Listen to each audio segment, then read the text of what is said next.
Please state your name for the record. Yep. Jonathan Ames, District 3, C32. We want a longer initiative gathering window. We want easier representation. We want more fair processes. Those of us sitting across from you believe in democracy, the voice of the people being heard. It seems clear to us that our state does not believe in democracy and would rather we keep our mouth shut and let them run their anti-human programs. We need enough time for people to hear the issues, put their name on them, and to resist the tyranny of the state. C1, this is another reason we want to keep our sheriff in an elected position instead of turning them into an appointed bureaucrat who is a lackey of the state. We love our elected representation, something you may not agree with us on. We demand to have the right to have the final say who polices us. We demand democratic community policing. We want someone who upholds the law, not kowtows to the anti-American progressive agenda. We want our sheriff to enforce the law. We, the American people, and Washingtonians outside of the I-5 corridor voted for the rule of law. It is disgusting to us that you are trying to subvert that. You are subverting the law. We voted to have ICE enforce immigration laws. We voted for a sheriff who stood for the protection of citizens. The government of Washington State has directly stamped down on what we, the people, demand. I sit here week after week and hear people talk about how their skin color makes them afraid of law enforcement. I am afraid of people who care more about their skin color than arresting violent criminals. I'm afraid of people who care more about their skin color than they do about arresting drug dealers. I'm afraid for my children when I hear residents of Pierce County saying that they don't want the law enforced in their area. I want my kids to grow up in the state I grew up in, and you are directly opposed to that desire. Turn from your evil ways. C36, what is the penalty for refusing to follow your made-up language rules? Are you going to jail us? Fine us out of our homes? Take our children? It is already legal in this state for our children to be mutilated without our say. Is it not enough for you to steal our kids and castrate them? You want us to join in your lie by calling men women? I won't do it. Next is Gloria Garcia, followed by Eric Lundberg and Latasha Palmer. Hello everyone, Gloria Garcia, District 4. Mr. Swank basically demonstrated what is considered sex discrimination in the state of Washington. Also, on the federal level, there are anti-discrimination laws that he is breaking every time he talks down about anything gay or whatever it is that he's obsessing on in the moment. So I'm in favor of all the, anything that we can do to get him accountable to us. In advance of this meeting, I sent in a link to a Center Square article on Facebook so you guys could read it yourselves. But it basically says the same thing. And unfortunately, bigotry can get very, very, very expensive. In the Center Square article, he talks about how he's got some complaints against him. I don't know what he meant. That's what he basically said on there, and you can see it for yourselves. So we desperately need accountability. We cannot tolerate illegal sex discrimination. There's just no room for that in our county, and I believe it's hurting the employees that have to report to him, because how would I, as a mom of a transgender boy, request time off to get him any surgery he wants to get when he turns into an adult? I got to go to him when he can single-handedly screw my whole career up? He's very vindictive, and he's even threatened me personally just for stating what Washington law is and how he's breaking it. He's out of control. Thank you. Next we have Eric Lundberg, Latasha Palmer, and then Jeff Winter.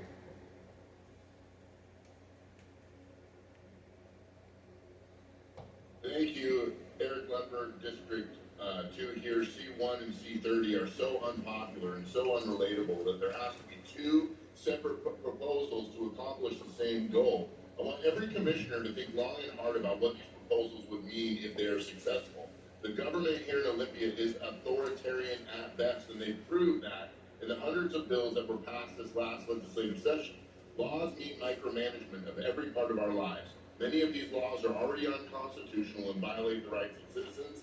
It is the sheriff's job to uphold the Constitution, and if you take away that role from the people, there is no line of defense that between government, tyranny, and the people. The reality is the sheriff is doing his job by encouraging people to attend these meetings despite the name-calling and villainization.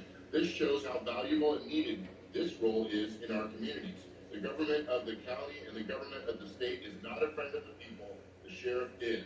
The last thing we need is another appointed bureaucrat that does the bidding of the county executive and the state AG. We need a sheriff for the people and by the people. So much of the driving force of these proposals is the claim that the current sheriff uses hate speech when referring to trans women. And he says trans women are men. Well, the truth is, they are men. And that is not hate speech, that's actually love speech. That our sheriff would love people enough to speak the truth into their confusion that is being used for political gain at the risk of his own reputation is absolutely honorable. I'm also aware of the online slander against our current sheriff supporters. I've seen quotes from two current city commissioners on social media and in the News Tribune. This proves that these proposals do not have the ground to stand and that there has to be a result in name calling. The demonization will not intimidate the people. This is a battle for the soul of our county, and the victory will go to the courageous truth tellers, not the cowardly manipulators. Thank you. Latasha Palmer, Jeff Winter, and then Jason Ziblo.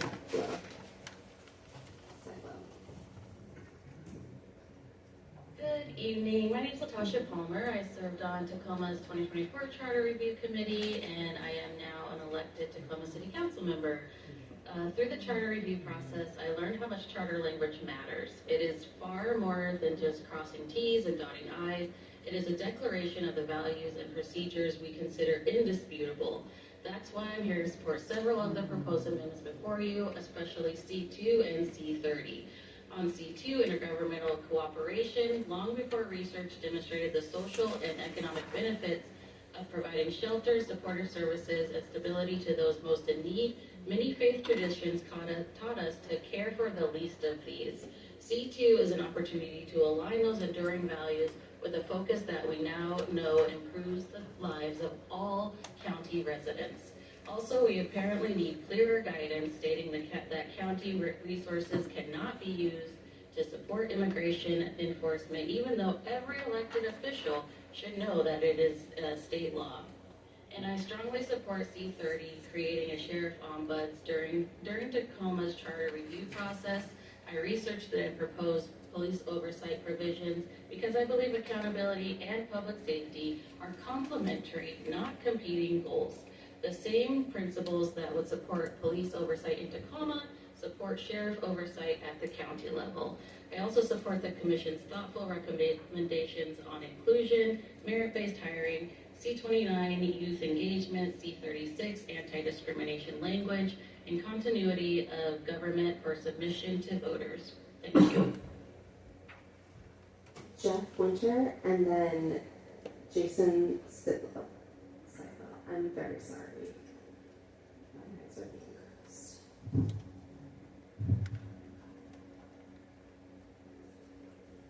Yes, Jeff Winter, District 5. I'd like to comment on C1 reporting sheriff.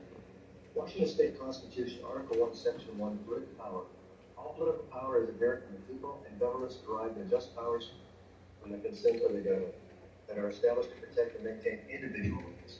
Last Saturday, I mentioned the testimony of Ted Paulson how the Tacoma Police Department failed in their duty to protect and maintain his individual rights. He was appointed police chief who valued his position more than his oath to the Constitution. I also pointed out that in this scenario, when local government fails in their duty to protect and maintain individual rights, we have the guaranteed right to due process of law. Washington State Constitution, Article 1, Section 3, personal rights. No person shall be deprived of life, liberty, or property without the due process of law. But what is the truth when it comes to the due process of law? Black's Law, 4th edition, due process of law. Law in its regular court of administration through courts of justice. Point number 1, due process of law must be administered through courts of justice, not legislative tribunals like we're used to witnessing. Due process of law in each particular case means such an exercise of powers of the government as the settled maxims of law permit and sanction, and under such safeguards for the protection of individual rights as those maxims prescribed for the class of cases to which the one in question belongs. Point number 2, the settled maxims. What are the settled maxims? The fundamental principles of law fundamental principles in law are referred to as the maxims of law. Why is this important to this commission? Because when we attack our constitutional rights, we are guaranteed due process of law. And that process starts with the office of sheriff and ends up in a judicial court where maxims of law are used. The statutes are not part of that process. If the office of sheriff becomes an appointed position, it may further keep the people from realizing their right to due process of law. Thank you. Jason, and then Jennifer Kameyer. Hello there, my name is Jason Stylo. I'm in District 3. I'm here to speak on C1 and C30. I think they're particularly dumb, especially coming from the left. You want to make it an appointed position and then you want an oversight council because you believe that you have power right now and that you'll maintain it perpetually. But in reality, I mean, Sheriff Swank is an example here that the younger generations, Z and Alpha, are significantly more right-wing than prior generations, like Millennials and Gen X. But your power is slipping, and I don't understand, I don't realize that by imposing C1 and then C30, you're actually just sowing the seeds of your own destruction. In the future, when the council is with a more right-wing version, the sheriff will be continuously appointed as a right-wing person, right? Like, you're not going to hold on to power forever. You think that you'll be able to just appoint a left-wing sheriff forever? That's just not the case. And then you won't have any avenues to stand up for yourself democratically, because it'll be an appointed position by a council you no longer ideologically agree with. It'll be the same thing with the ombudsman. They have it right now to try to control the current sheriff, but again, when you guys eventually reach power and there's a right-wing council, they'll just have control over the ombudsman as well. So even if you are able to elect a left-wing governor, sheriff in like now 2038, it won't matter because the ombudsman will be right-wing and they'll just cancel out anything that your sheriff has. This is obviously dumb, and it's under the idea that you'll perpetually maintain power, which is also dumb. That's one of the benefits of democracy, is that it's representative of the people, not representative of indefinite power. Thank you. Jennifer, and then Justin. Oh, what was that? We just had Jason.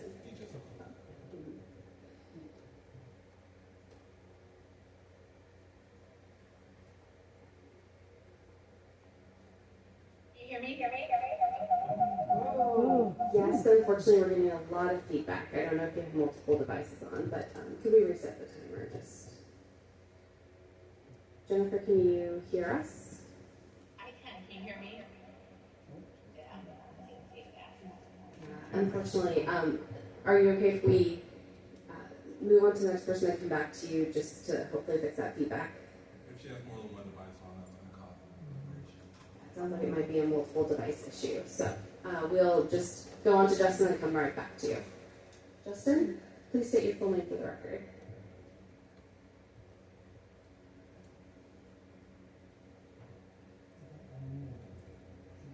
And Justin, we'll need to have you on mute. There you go. Can you hear me? Yes. Good evening, Justin Oliver, District 2. I'm here to give a comment on the entirety of this process, but for argument's sake, I'm opposing C1, C30, and C32. I'm one of the majority of Pierce County residents who voted Sheriff Keith Swank into his position, a process set up by the people of this state who care about American values. I want to make it clear that the citizens of Pierce County are well aware of the agenda of the many evil people who have infiltrated Washington state, and you are who I'm speaking to. A small number of real Americans are here today to show that we would prefer to exercise virtue, a word that is foreign to many of you, I'm sure. We would prefer to continue following the current processes in place to keep America as it should be. But things like C1 and C32 make it clear that you don't care about our votes. You don't want to follow the processes that you tell us we have to. And ultimately, you are the worst members of our society. I'm here before things get drastically worse, so I can say I made an attempt at doing the civilized thing. And maybe, by the grace of God, some of you vile Bolshevists will turn from your evil ways. Just know that the good people of Pierce County are watching and will not keel over and be castrated while you attempt to destroy our country. To my brothers, do not be swayed. We will have our home back. God bless. Jennifer Kameyer, back to you.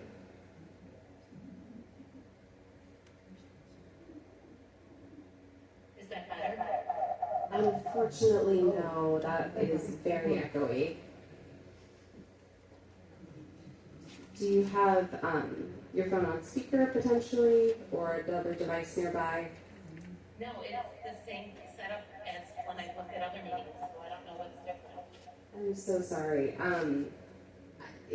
I don't think we'll be able to particularly understand your testimony, so perhaps if you can log out and log back in, see if that helps, and then we'll come back to you if you raise your hand again. So on to Marco Rossi and then Michael Schuler.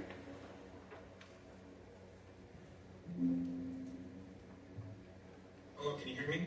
Yes, we can hear you. My name is Marco Rosero Rossi. I live in District 4. I am also teach political science, American political science at Olympic College and Cascadia College. I want to speak on the amendment having to do with intergovernmental cooperation. Despite what some of the people have said today, it is quite clear that a lot of people in Pierce County just have a profound misunderstanding of our Constitution and have never actually read our Constitution or any of these supplementary documents like the Federalist Papers. The Constitution is explicitly clear. Immigration enforcement is the responsibility of the federal government, and it's something that our founders made explicitly clear when they were writing and defending the Constitution in the Federalist Papers. Despite that, there is a group of people in Pierce County who really seem to have a lot of contempt for a lot of sections of our Constitution, particularly the 10th Amendment, which says, look, the responsibilities of the federal government are up to the federal government. They're not up to the states to enforce. And under that reasoning is why we have state laws that says we don't have to engage in immigration enforcement in our state. Just like we don't have to engage in enforcement for patent laws, because copyright, because that is the responsibility of the federal government. Or bankruptcy laws, because that's the responsibility of the federal government. Or national defense, because that's the responsibility of the federal government. So I think that the current amendment on intergovernmental cooperation is sound. We need to defend it and pass it so that we show that we stand for our Constitution. Because it's quite clear there's a lot of people here who really do not like the Constitution. All right, Jennifer, we see you again. We'd like to try to see if it's going to work this time.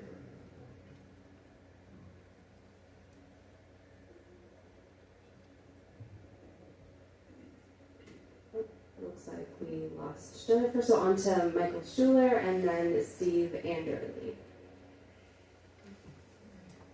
Hello, can you hear me fine? Yes, we can. Okay. Michael Schuler, District 2, I'm commenting on C20. You all want to take away the right of the people to elect their own sheriff because it increases transparency and accountability or something.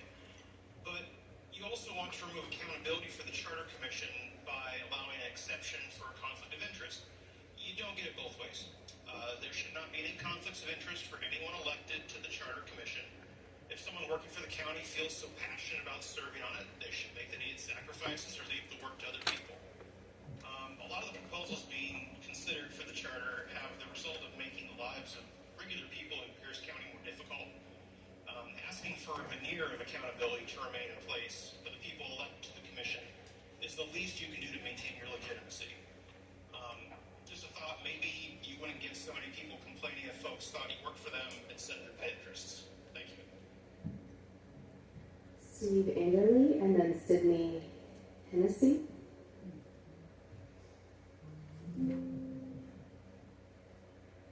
Good evening. Thank you for the opportunity to speak this evening. I would like to lend my support to the following proposals: C1, C18, C30, C40, and O1. believe that reining in and placing oversight over the sheriff is an important act that can come out of the commission's work. Having heard him this evening equate protesters to terrorists just is quite alarming, and I think that oversight is required. Also on C-18, I appreciate the comments of the judges this evening. I have a great respect for the judges in the court process, particularly in Pierce County. I think they do a wonderful job, but they are not fully trained in all aspects of the areas that they're required to administer. They're very good at the law and very good at running their courts, but running a prison or incarceration is a different matter, and I think an oversight commission would provide some assistance to them. We all want to get a good result and help them to get there. Thank you, and thank you for your good work. Sydney Hennessy, and then Lisa Olson. Hello, I'm Sydney Hennessy, resident of District 7, and I want to speak out against Proposal C1. I am one of the voters that elected Sheriff Swank, and he was duly voted by the people of Pierce County. If that is taken away, that is another freedom removed from the voices of the voters. We need to keep that. And as much as people on this council, on this charter review, do not like that, if the shoe is on the other foot, you would understand being in our position. You have an opportunity to vote for another sheriff the next election session. Just like with any other elected position that we have in the county, in the state, in the federal government. Please allow and consider that by allowing us to have our voice as citizens of Pierce County. Please consider voting no on C1. Thank you. Lisa Olson, and then Zoom user.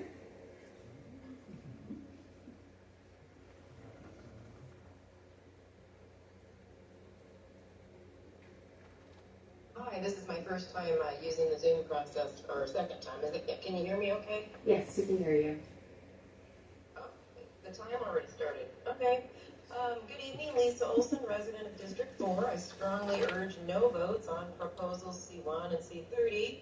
C1 would eliminate the elected sheriff and replace it with an appointed position. As I say, no appointments is what I prefer.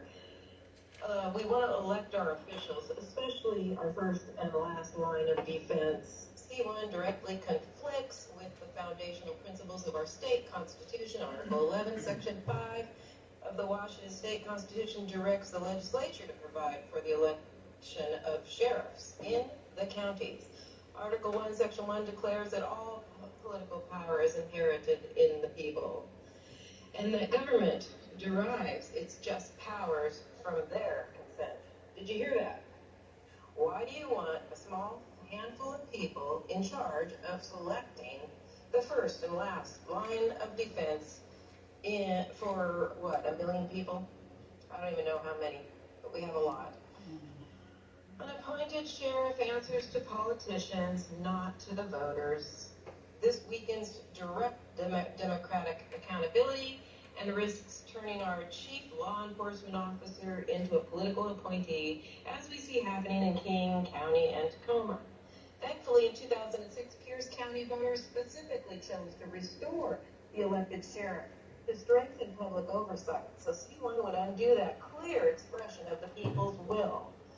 And proposal C30 compounds the problem by creating a new powerful sheriff ombudsman department, which is also an unelected position, that would just sit in judgment over an elected constitutional officer. Such a structure is terrible, so please vote All right, on to Zoom user, and then, and please state your name for the record, and then Cody Ruzhnecki.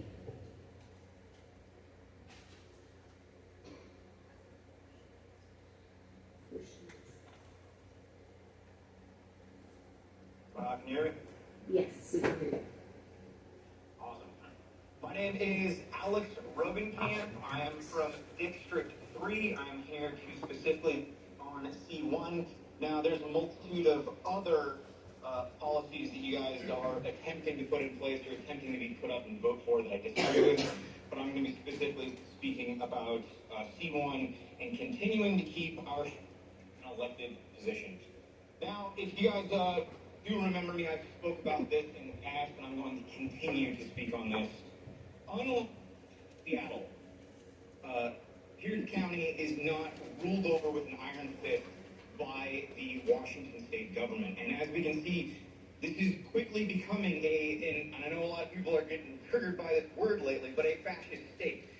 And we are being controlled and we are being subverted day in, day out. Look what is happening up in Seattle right now. And the amount of money that is wasted consistently. And after they made the sheriff a appointed position and no longer a voted position in King County, did things get worse and worse and worse. Now, I know that some people praise Seattle and they praise King County for their great and lovely and wonderful and woke ideas. But the simple fact of the matter is that we are wasting so much money on these woke ideas. And I don't want to see that coming to my county and where I'm trying to raise my children and I want to have a community. I know that a lot of people, regardless of what side of the aisle you're on, are sick and tired of watching our money be wasted by people that are appointed and not even elected. Unfortunately, voting doesn't matter as much as it should, at least it seems that way, but I very much firmly believe that we should keep our sheriff a voting position. Thank you very much for your time.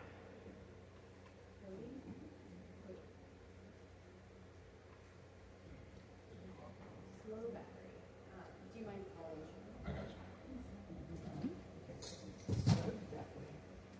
Next, we have Cody. Please state your name for the record. You have 2 minutes, as well as your district.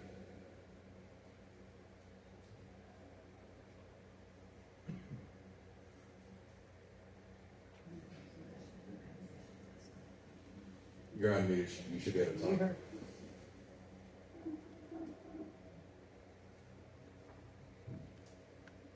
Cody, go ahead.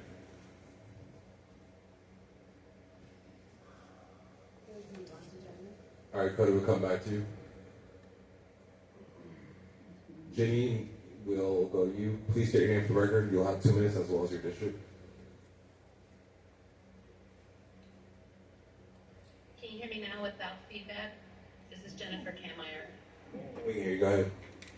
Okay, thank you. I'm part of District 1 is where I live, and I am definitely opposed to C1. I'm opposed to any appointed role versus elected.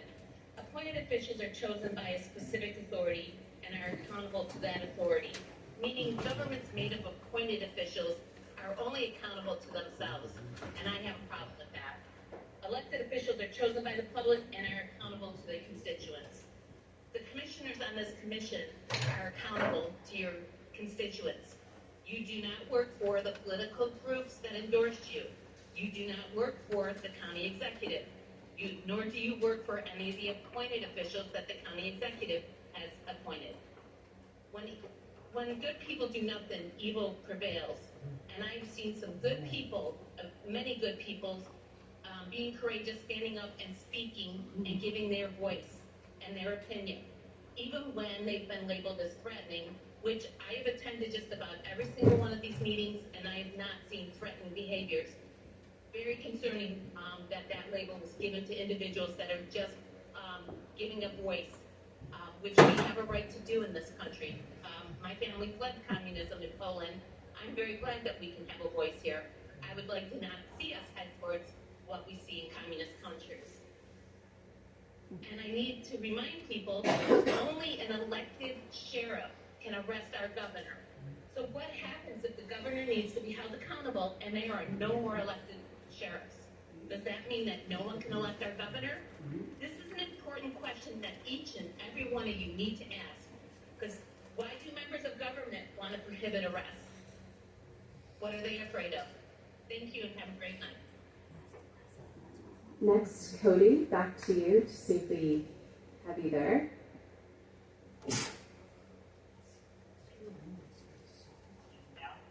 We can hear you. My name is Cody Roshinsky, District 7. I'm also against C1 that you guys are trying to pass. If you guys pass this, you'll be facing a lot of lawsuits against the law what you guys are doing. You'll be getting into DOJ territory, and right now our state has a lot of that going on.